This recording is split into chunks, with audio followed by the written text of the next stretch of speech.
remembering Jerry Stiller through his comedic holiday gift, Festivus, for the rest of us. Jerry Stiller, who died Monday at the age of 92, has given us so many comedic gifts to be thankful for, including his brilliant stand-up work with wife Ann Mira, his scene-stealing work on Seinfeld and The King of Queens, and his son, Ben Stiller. But the beloved performer's most memorable present, arguably his best, is a holiday, or perhaps anti-holiday, Festivus, for the rest of us. Stiller's Frank Costanza explained and celebrated Festivus, which he created as a reaction to the commercialization of Christmas, in The Strike, which aired December 18, 1997, in the hit sitcom's 9th and final season. Many Seinfeld fans now celebrate the holiday, inspired by the father of Seinfeld writer Dan O'Keefe, each December 23. The main decoration, the Festivus pole, and the rituals, including feats of strength and the incomparable airing of grievances, have become pop culture icons all by themselves. No less a Seinfeld expert than Jerry Seinfeld marveled at the enduring appeal of Festivus in a 2019 interview with USA Today. "I think the biggest surprise to all of us was the staying power of Festivus. I think that completely surprised us. When I bump into any of the other writers, we're all shocked by that. Festivus is a brilliant idea, but it would get less ink than St. Swithin's Day were it not for Stiller's bravura and high-decibel performance. All-star tributes. We loved him, Jerry Seinfeld, Julia Louis-Dreyfus, Jason Alexander mourned Jerry Stiller's death.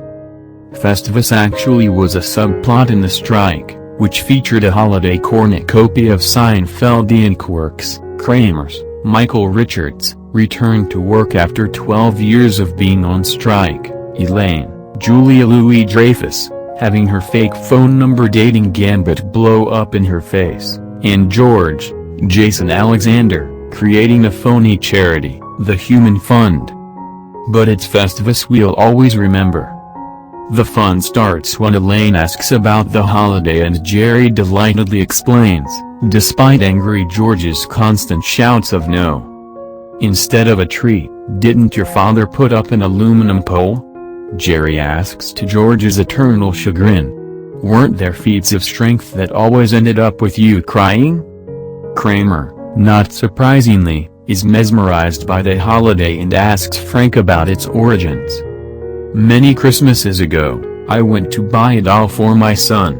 I reached for the last one they had, but so did another man, Frank says, with a Stiller hand wave that by itself is hilarious. Holiday primer frazzled by the holidays. Get out all of that unresolved hostility and celebrate Festivus today.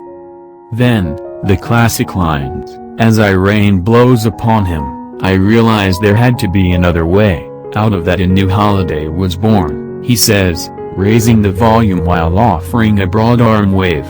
A Festivus, for the rest of us. Here's Frank's description. At the Festivus dinner, you gather your family around and tell them all the ways they have disappointed you over the past year.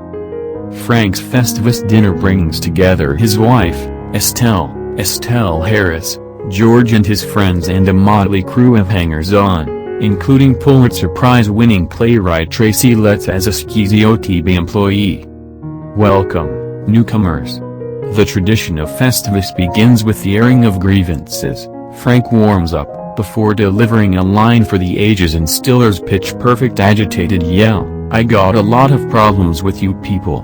Now, you're gonna hear about it. When Festivus moves on to the feats of strength, Frank calls upon Kramer to please.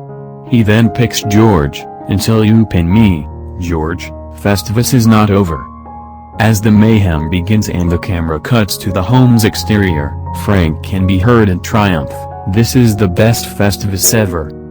It is and always will be for Stiller fans, a standout among so many comedic gifts that we can enjoy in his memory, no matter the date on the calendar.